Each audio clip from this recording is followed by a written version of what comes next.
పెద్దపల్లి జిల్లా రామగుండం పారిశ్రామిక ప్రాంతంలో ఘనంగా మేడే దినోత్సవ వేడుకలు జరిగాయి. సింగరేణి ఏరియా బొగ్గు గనులపై ఎర్ర జెండాలను ఎగురవేశారు కార్మిక సంఘాల నేతలు. మేడే స్ఫూర్తిగా సింగరేణి పరిరక్షణ, కార్మిక హక్కుల కోసం 4 లేబర్ కోడుల రద్దుకై కార్మిక వర్గం కలిసి పోరాడాలన్నారు. తెలంగాణ బొగ్గు గనులు సింగరేణికి కేటాయించాలన్నారు. సింగరేణికి రావాల్సిన బకాయిలను ప్రభుత్వం వెంటనే చెల్లించాలన్నారు. హక్కులను కాపాడుకునేందుకు నిరవధిక సమ్మె చేస్తామన్నారు కార్మిక సంఘాల నేతలు.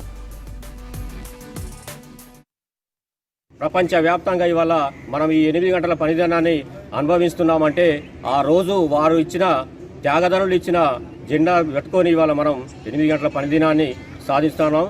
ఇప్పుడు మన తెలంగాణలో కానీ మన భారతదేశంలో కానీ నరేంద్ర మోడీ 3వసారి రాజ్యాధికారంలోకి వచ్చిన తర్వాత కార్మికులపై ఉక్కుపాదం మోపుతున్నాడు.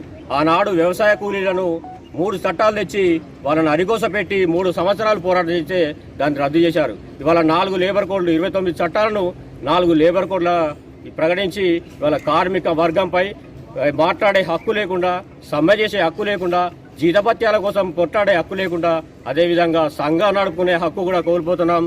ఈ మేడేను కూడా వేరే రకంగా డైవర్ట్ చేసి మేడేను కూడా రద్దు చేసే పరిస్థితులలో ఇవాళ 4 లేబర్ కోడ్లు అమలు చేయబోతున్నారు. మరి దీనికి వ్యతిరేకంగా ఈ 4 లేబర్ కోడ్లను ఈ మేడే స్ఫూర్తిని తీసుకొని వ్యతిరేకంగా కార్మిక వర్గం అంతా ఏకమై పోరాడకపోతే ఇవాళ 4 లేబర్ కోడ్లు అమలైనట్టే ఇవాళ మన దేశంలో పరిస్థితి దారుణంగా ఉంటుంది. మన సింగరేణిలో కొత్త బాయిలు రావు, కొత్త ఉద్యోగాలు ఉంటుంది.